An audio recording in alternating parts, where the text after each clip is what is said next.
The slip lead. I think it's one of the most misunderstood pieces of dog training equipment that you can get. Let me tell you why it's misunderstood, then I'll tell you about the pros and cons, my honest opinion of it, and how effective it can be for you as a dog handler, trainer, whatever it is. The reason it's misunderstood is people think that this sort of equipment does nothing but hurt the dog, choke the dog, and create aversion where the dog never wants to be near you, and they're dangerous. And you also see the marketing that they're going to damage your dog's throat. Even I've had messages saying to me with videos I've made with these of people saying, you will kill that dog, trying to tell me there's studies done on these things killing dogs, but no one shows me any statistics yet. Well, let's be real. You could use any piece of equipment on a dog and potentially kill a dog if you use it the wrong way. So it's not about the equipment, it's about the user. We can use many comparisons. Let's use a car. We could drive a car. We can drive on the right side of the road, get to work, get home. Or we can choose to drive on the wrong side, use the car the wrong way. We can hurt people, hurt ourselves. It's the same with the slip lead. That is the truth, whether people want to admit that or not. You can use these wrong or right. The pros and cons. The pros to a slip lead are it allows you to communicate with your dog very well. Some people change that word for punish your dog. No, not punish, communicate. Sure, you can punish a dog on it. You can punish a dog with your hand. You can punish your dog with your foot. You can punish your dog with anything. So let's not talk about that word.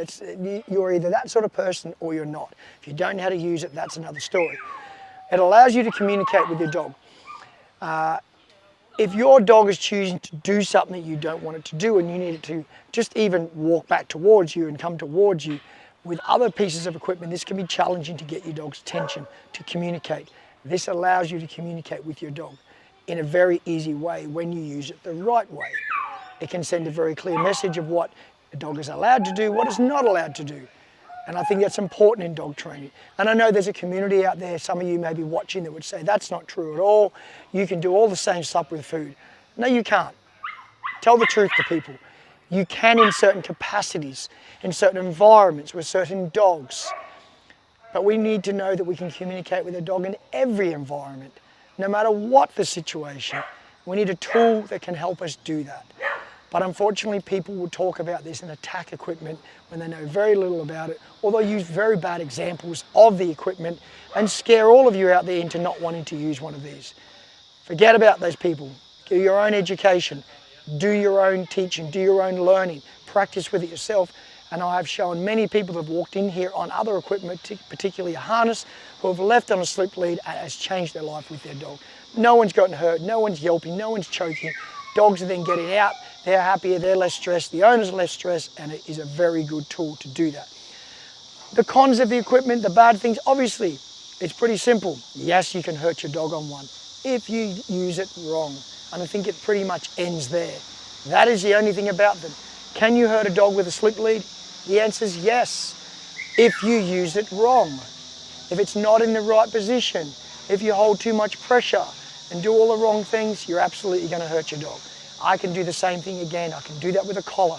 I can still lift a dog up and hurt a dog with a collar. So don't be scared into thinking this is not a good piece of equipment, because I believe it is, but you need to be taught how to use it off a good trainer, or maybe online, but I don't think that's the answer. I think it's in person with a good trainer who knows how to teach you the pressure and release style of training that these are used for.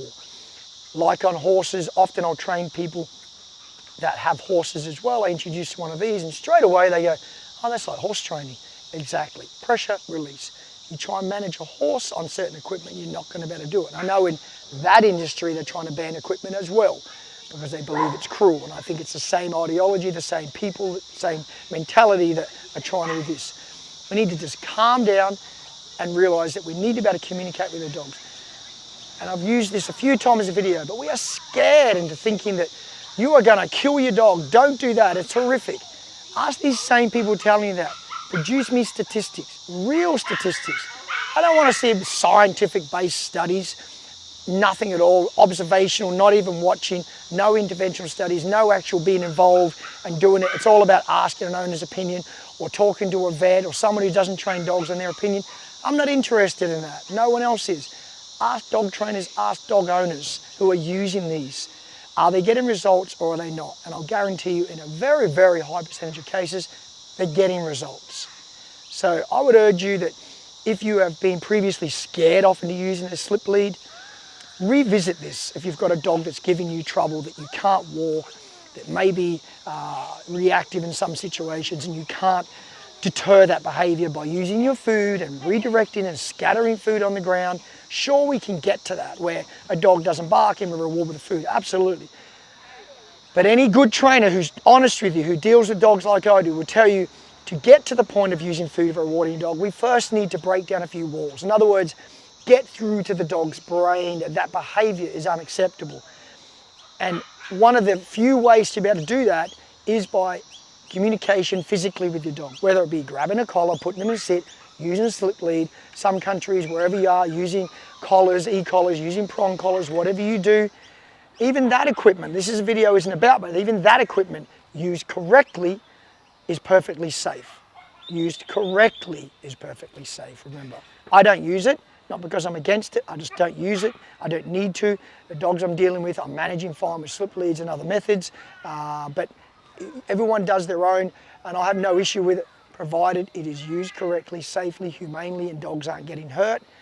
But again, we need to understand the people using these on dogs correctly with dogs that are difficult dogs, we need a way to communicate.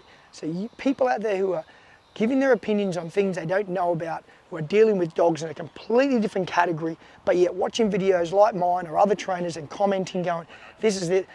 I've had people, a lady recently comment on a video of mine, terrible training, shouldn't do this because of slight bit of pressure on a lead. I go to her YouTube channel.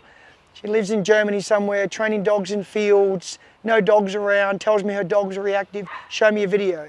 No video on that one, nothing at all. All the videos she's training are in open environments, maybe one other dog's, usually her own dog, and then commenting on my videos. And as other trainers say that I've watched, I believe the same as what they're saying.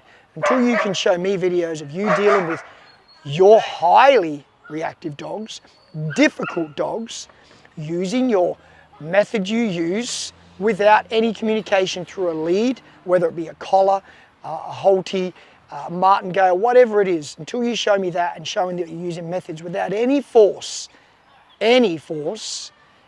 dealing with managing high reactive dogs and improving their behavior, I don't think you get to comment.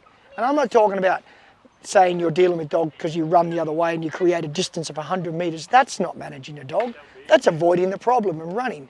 That's not fixing a problem. That's not managing a problem. That's avoiding problems. That doesn't even come into the conversation. I'm talking about that you can walk past that dog and you can communicate and you can get that dog better on your methods without communicating through any lead pressure, any physical contact of making your dog do something. Shh. I don't think you should be talking, in my opinion. But anyway, that's your slip lead. I digress a bit because I think it's important people know it.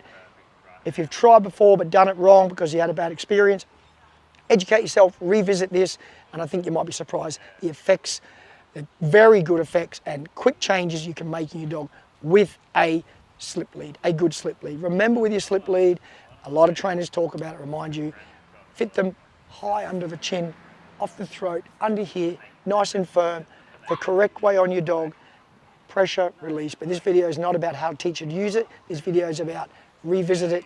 Don't be scared of using a slip lead. They are okay, they work well. As usual, if you enjoyed my content, you got something out of this, maybe a little bit of education, or you think someone else might, please share, subscribe, follow, it's appreciated. I think it's a little rude to watch a whole video, learn something from it, and don't give that content creator, whoever it is, a little push of that button. It's not hard, do the right thing. Thanks again, I'll see you real soon. Bye.